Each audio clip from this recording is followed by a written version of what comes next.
I've decided to make a mulled cider to go with my popcorn for my classic horror film evening, and I thought I'd just share how I make mine with you lovelies.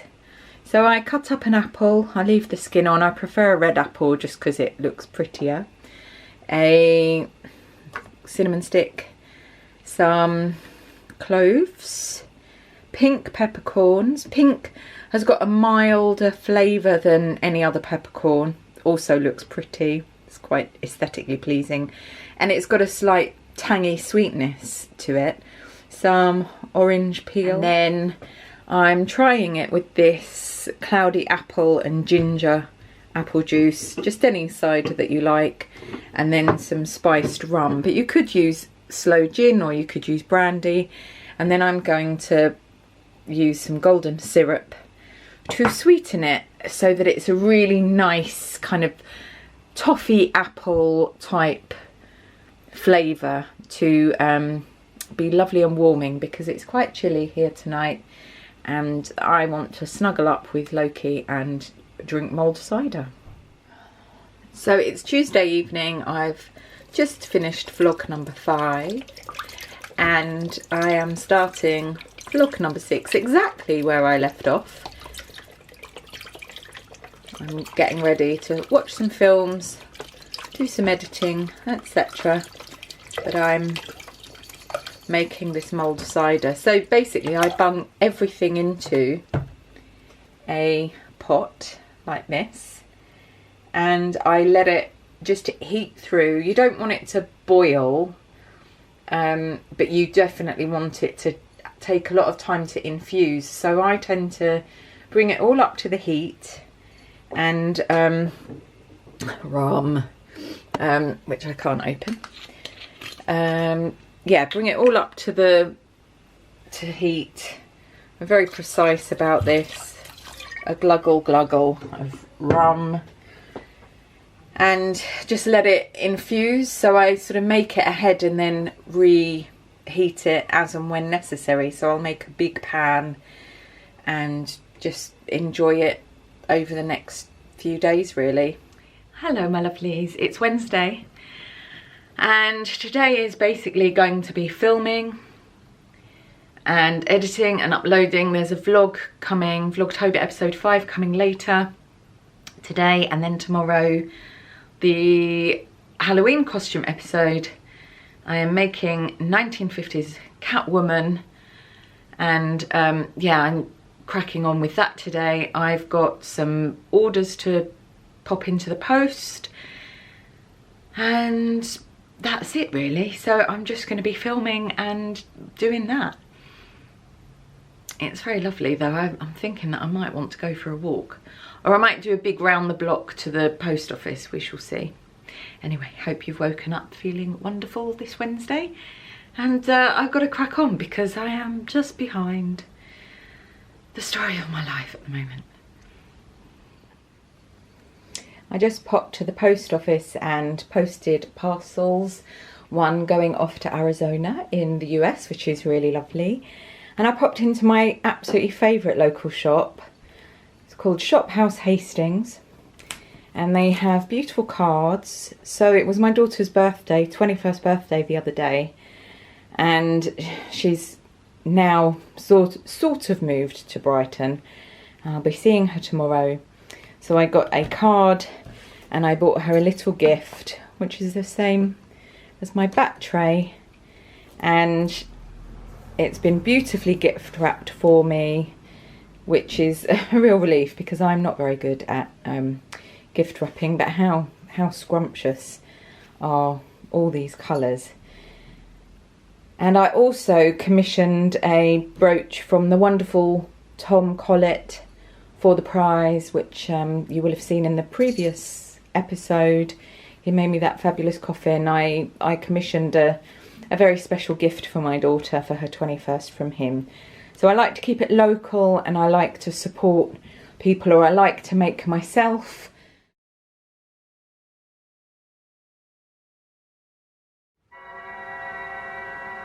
She's alive!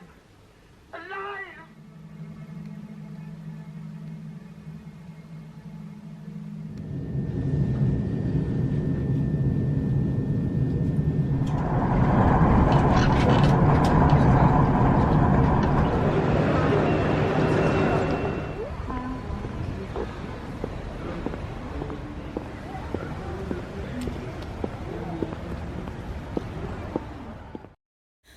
Whilst in Brighton visiting my daughter, having her belated birthday, I thought that I would walk around the Brighton Pavilion. This confection of a building just looks like a wedding cake to me, and it's truly, truly stunning. And then I also tried to make friends with this squirrel. Lots of people take amazing photos of them, but they don't seem to like me. And when I am anywhere near an Itsu, I have to buy this dessert. It's Thursday evening and I just got back from a little trip to Brighton.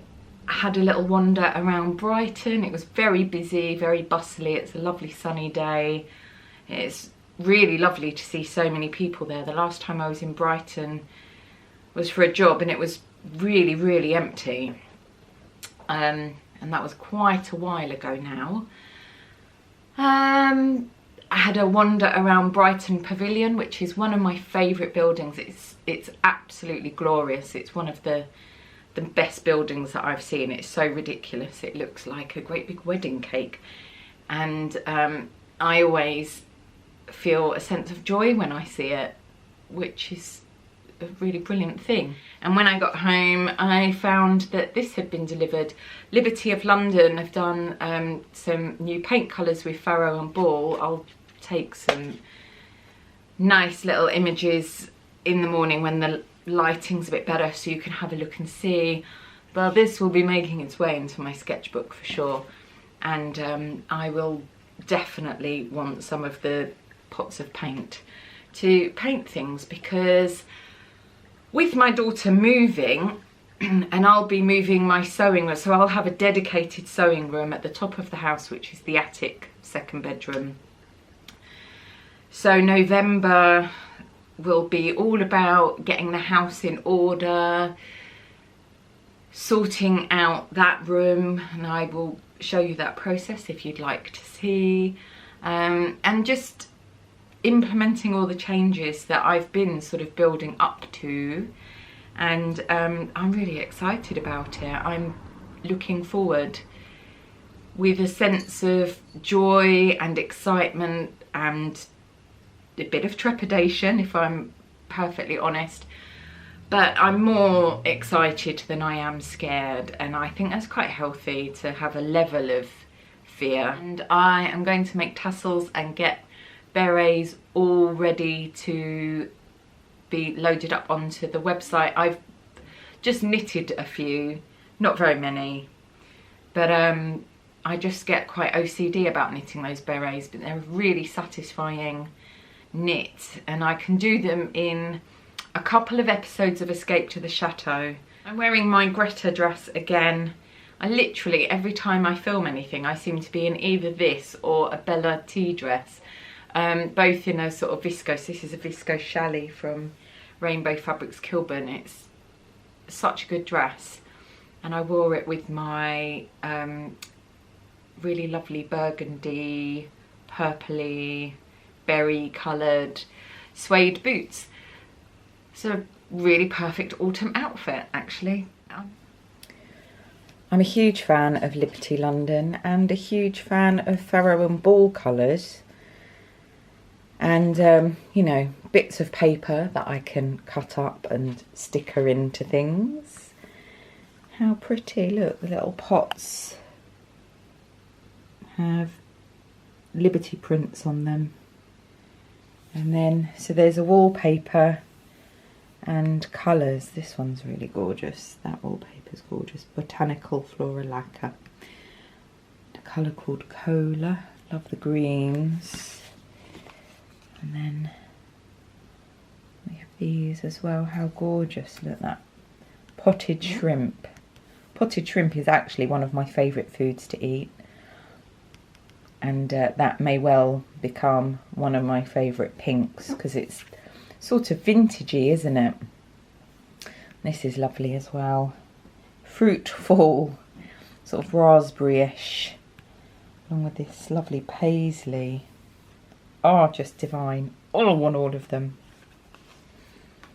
This colour card is available free. You just have to go onto the Faro and Ball website and sign up to receive it. Made me very, very happy when this came in the mail. You look really good. Not scary at all. So it's Saturday evening. I am dressed as a cat and there's a very scary entity in my front room here. I'm just going to pan around.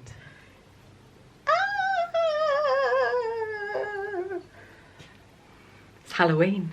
So have a great night, whatever you're doing, and I'm going to film some of the band and just take you along, and hopefully you have fun too. And I shall be drinking only milk.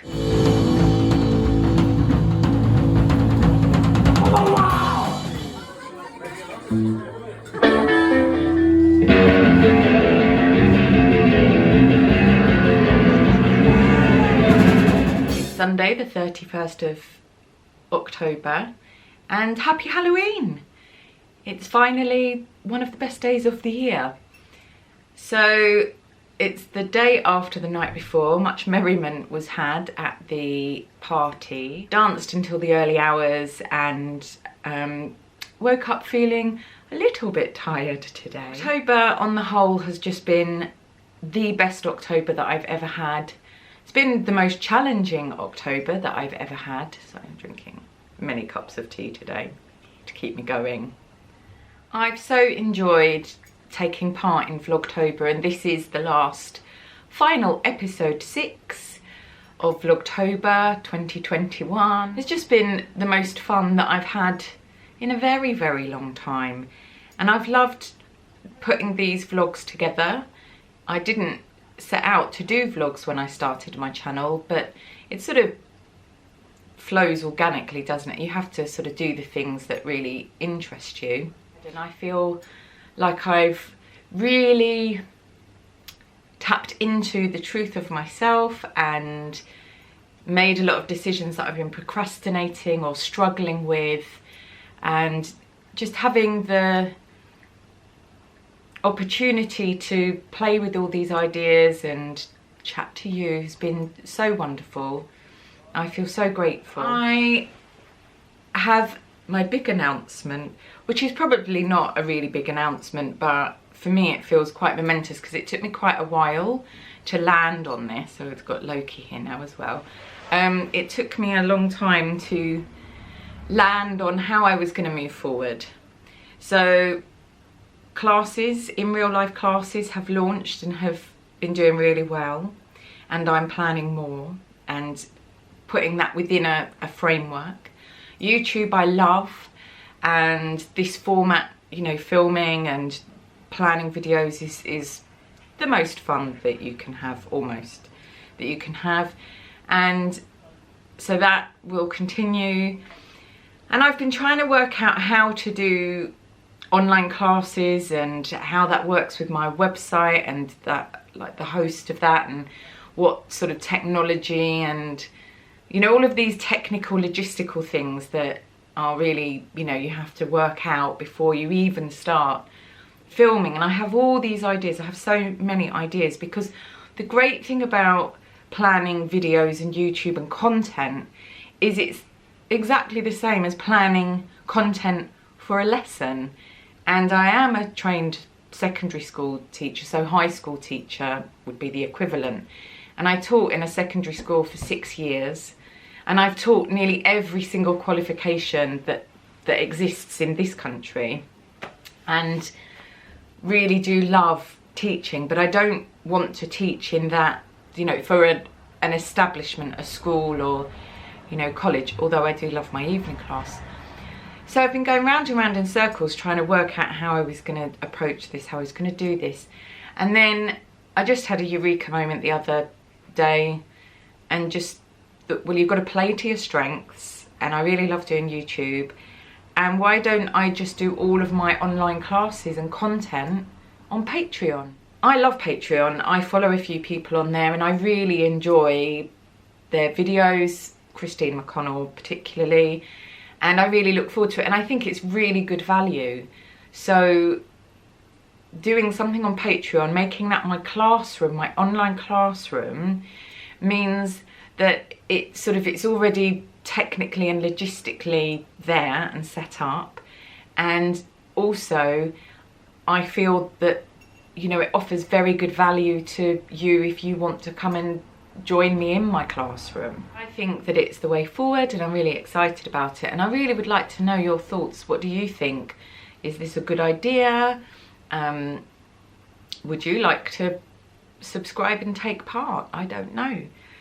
It will be basically pattern drafting and sewing tutorials and resources, and then once a month I'm planning to do a tea with Tara where I talk about something quite specific, sort of related to that month's project. Sometimes there might be PDF sewing patterns with all the instructions, and I'm just working out all the tiers and, you know, what exclusive goodies you will get for your tier, and, you know, just doing all the online stuff that you need to do, registering and uploading photos, doing all that stuff. And I feel like I have opened and stepped through a door that I've been banging on for quite a long time, if that makes any sense. The relief I feel at not necessarily having to do commissions forever and ever, and doing the things that I feel so passionate about, sewing, teaching other people to sew and make their own clothes. So I'm really, really excited about this new chapter, and heading on towards Christmas, which is also a wonderful time of the year. And I'm very much thinking that I might do Vlogmas, but let me know if that's something that you want to see. Because if you don't want to see it, then I won't do it, and I'll do stuff that you do want to see. So October's come to an end. I'm going to be spending the day eating popcorn and watching Hocus Pocus and all sorts of other Halloween type films. It's been wonderful, and it's been made wonderful by all of you, my lovelies. So I want to say huge, huge thank you. Kisses and kisses and kisses to you all for just spending time with me, keeping me company in my little cottage by the sea this October. It's been a joyous experience, and I can't tell you how much I appreciate you taking the time to spend the time with me. I hope you've really enjoyed it, and hopefully we'll do it all again next year. Wherever you are in the world, my lovelies, I hope you're keeping safe and well, and whatever you get up to tonight, do let the ghoulies and ghosties bite, because that could be quite fun. I will see you next time for more sewing and making the world a better place one stitch at a time. So see you soon, my lovelies. Take care. Bye.